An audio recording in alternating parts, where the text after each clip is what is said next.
Hello दोस्तों, कैसे आप लोग। तो आज पढ़ने वाले हम क्लास 10 के मैथ के प्रश्नावली 9.1 का क्वेश्चन नंबर 12 और 13। इसके पिछले वीडियो में हमने इसके पिछले सभी चैप्टर और सभी क्वेश्चन का हमने बहुत ही अच्छे तरीके से पढ़ा है। ये सभी वीडियो के प्लेलिस्ट का लिंक आपको डिस्क्रिप्शन में या कमेंट बॉक्स में मिल जाएगा, आप वहाँ जाकर देख सकते हैं। ठीक है, तो चलिए शुरू करते हैं। आज वीडियो में हम पढ़ेंगे प्रश्नावली 9.1 का क्वेश्चन नंबर 12। तो 12वां क्वेश्चन में हमें कहा जा रहा है कि 7 मीटर ऊंचे भवन के शिखर से एक केबल टावर के शिखर का उन्नयन कोण 60 डिग्री है और इसके पद का अवनमन कोण 45 डिग्री है, तो टावर की ऊंचाई बताइए। बहुत आसान क्वेश्चन है। ठीक है, पहले आप इसका चित्र समझ लीजिए। चित्र में हमें दिया हुआ है कि एक 7 मीटर ऊंचा भवन है। ठीक है, तो पहले हम एक भवन की रचना कर लेते हैं। तो मान लीजिए कि ये भूमि है। ठीक, अब यहाँ पर कोई एक भवन है जिसकी ऊंचाई है मात्र 7 मीटर। ठीक है, ये हो गया 7 मीटर ऊंचा भवन। ठीक, उसके बाद कह रहा है कि भवन के शिखर से केबल टावर के शिखर का उन्नयन कोण 60 डिग्री है। मतलब कि केबल टावर इससे ज़्यादा ऊंचाई का होगा। ये हो गया केबल टावर, और इस भवन के शिखर से इसके शिखर का जो उन्नयन कोण बन रहा है वो 60 डिग्री का बन रहा है। ठीक, तो यहाँ पर देखिए कौन बनेगा, जैसे जस्ट इस प्रकार अगर हम इसे मिला लेते हैं सीधे, तो यहाँ पर जो कोण बन रहा है ये होगा 60 डिग्री का। ठीक है, उसके बाद यहाँ पर इसके आगे समझिए आप। इसके बाद कह रहा है कि इसके पद का अवनमन कोण 45 डिग्री है। यहाँ पर जो ये टावर है इसके शिखर का उन्नयन कोण 60 है, और इसी बिंदु से इसके शीर्ष का मतलब पद का अवनमन कोण जो है वो 45 बन रहा है। तो अवनमन कोण आपको पता है कि ऊपर बनता है, ये हो गया इसका अवनमन कोण 45 डिग्री।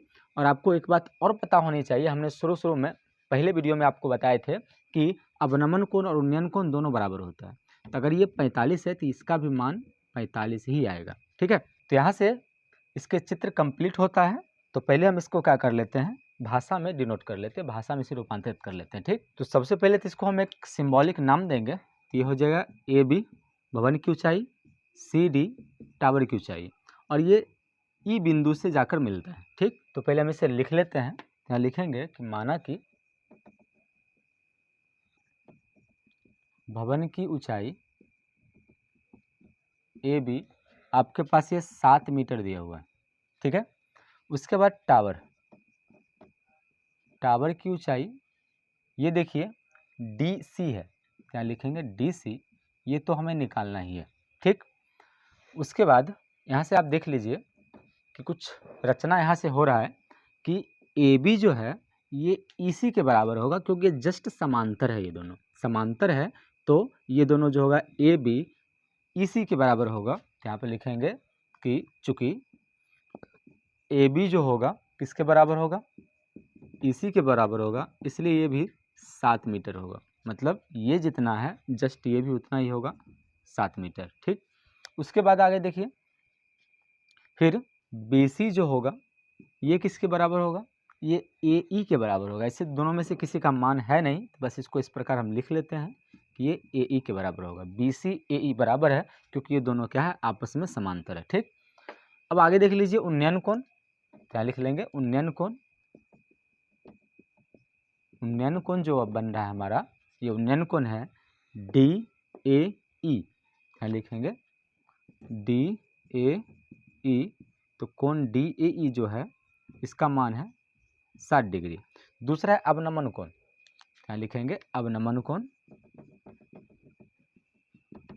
तो पहला अवनमन कोण जो बन रहा है ये हो रहा है EAC, क्या लिखेंगे कोण EAC, ये कितना है 45 डिग्री। अब यहाँ पर लिखेंगे कि अवनमन कोण उन्नयन कोण दोनों बराबर होता है, तो यहाँ पर लिखेंगे कि चूंकि कोण EAC बराबर होगा किसके, कोण, देखिए यहाँ पे EAC ये कोण ACB ये कोण के बराबर होगा। ठीक है, तो यहाँ पे लिखेंगे कि कोण ACB के बराबर होगा, और ये भी कितना हो जाएगा 45 डिग्री। तो इस प्रकार इसका भाषा पूरा हो जाता है। तो यहाँ से आप दो त्रिभुज यहाँ पर फिर से हमें मिल रहा है। एक तो ये त्रिभुज में बनाएंगे हम, तो ये जिससे 7 है तो इसकी अपेक्षा हम इसको निकालेंगे। उसके बाद फिर ये वाला त्रिभुज बनाएंगे, तो ये वाले त्रिभुज के अनुसार हम इसका मान निकालेंगे, ये वाले मान।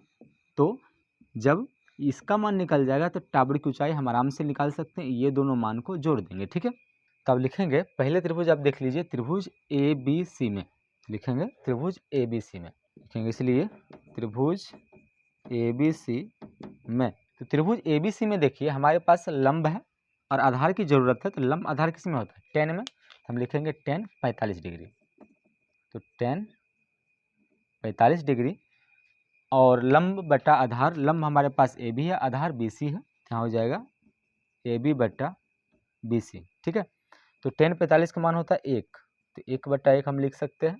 ए बी का मान है 7, बी सी कुछ भी नहीं है, त्रियक जब हम गुना करेंगे तो बी सी का जो मान आएगा ये 7 मीटर आ जाता है।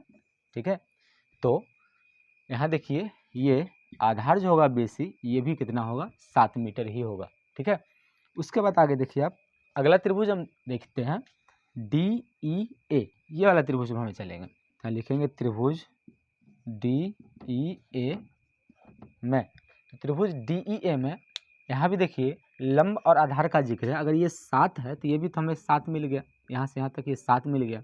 अब हमें आधार हमें दिया हुआ है, लंब हमें चाहिए, ये हमें चाहिए, तो लंब और आधार फिर से 10 मिल रहा है, तो यहाँ पर लिखेंगे 10 कितना डिग्री होगा, क्योंकि इस त्रिभुज में जो कोण है वो है 60 डिग्री, तो यहाँ लिखेंगे हम 10 60 डिग्री।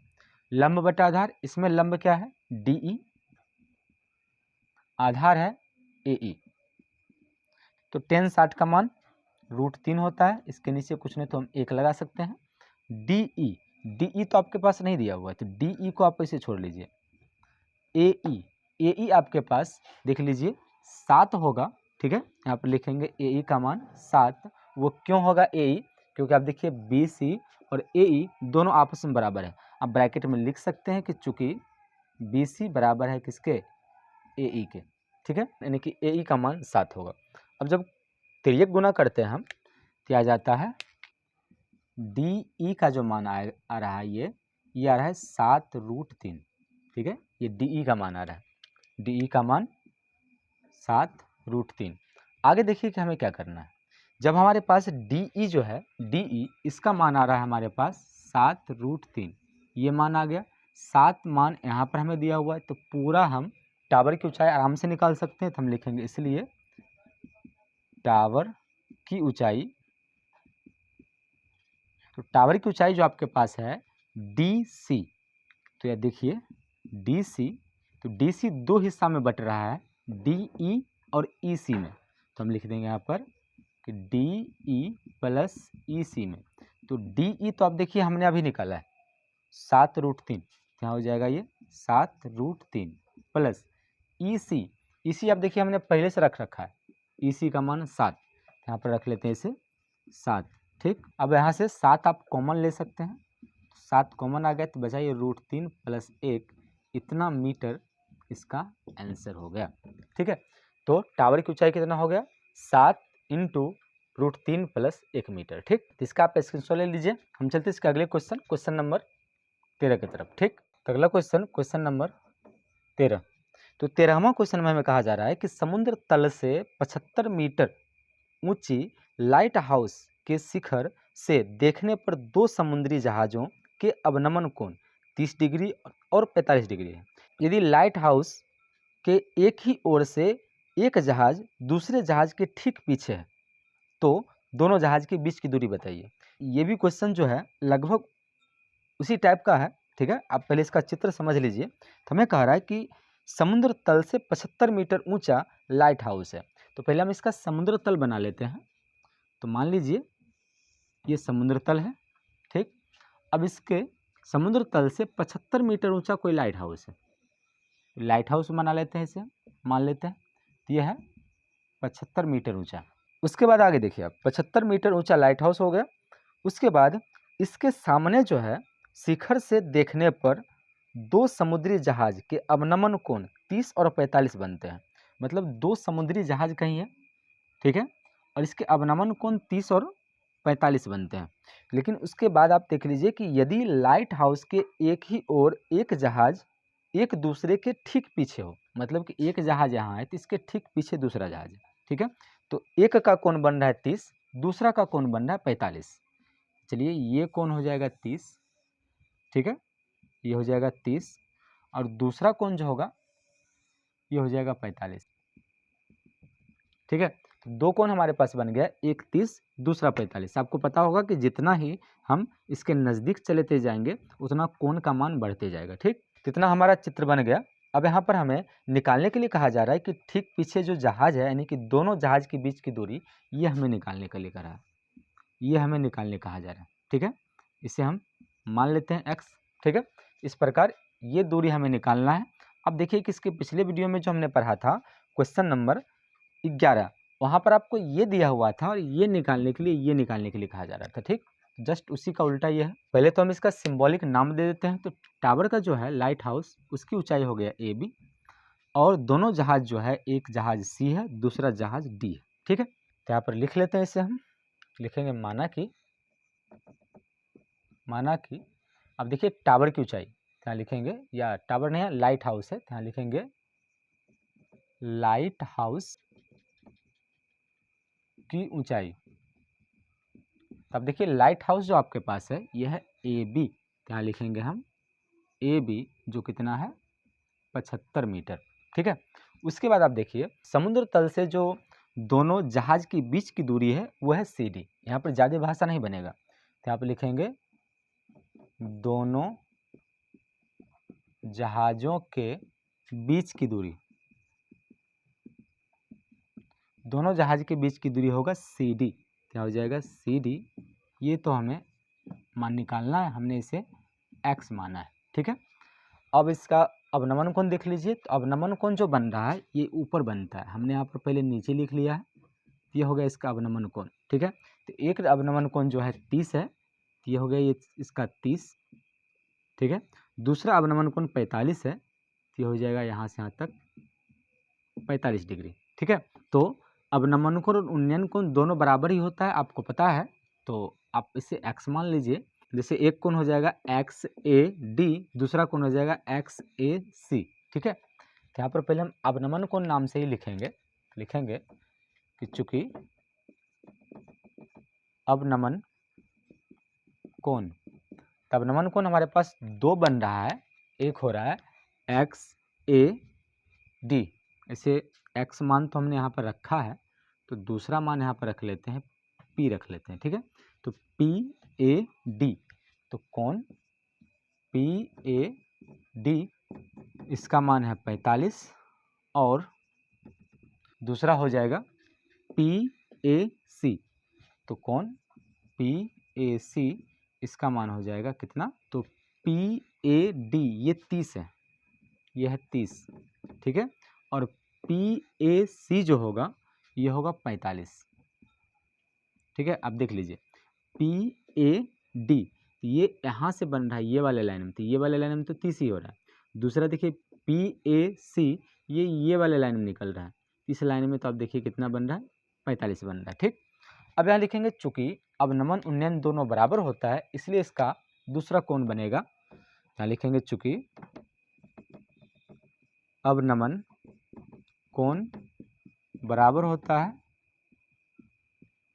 उन्नयन कोण का, तो इसलिए यहाँ पर क्या हो जाएगा कि कोण ADB, कोण ADB बराबर कितना हो जाएगा 30 डिग्री, और दूसरा कोण ACB ये हो जाएगा 45 डिग्री। तो यहाँ से ये फाइनल हो गया। तब यहाँ पर भी हमारे पास दो त्रिभुज बन रहा है, एक छोटा वाला त्रिभुज है, एक बड़ा वाला त्रिभुज है। तो दोनों त्रिभुज से एक एक करके हम सॉल्व करेंगे और इसका आंसर निकालेंगे। तो पहला त्रिभुज क्या है ACB या ABC, तो इस त्रिभुज में हम पहले छोटा वाला त्रिभुज में बनाएंगे, ये वाले त्रिभुज में। यहाँ लिखेंगे त्रिभुज ABC में।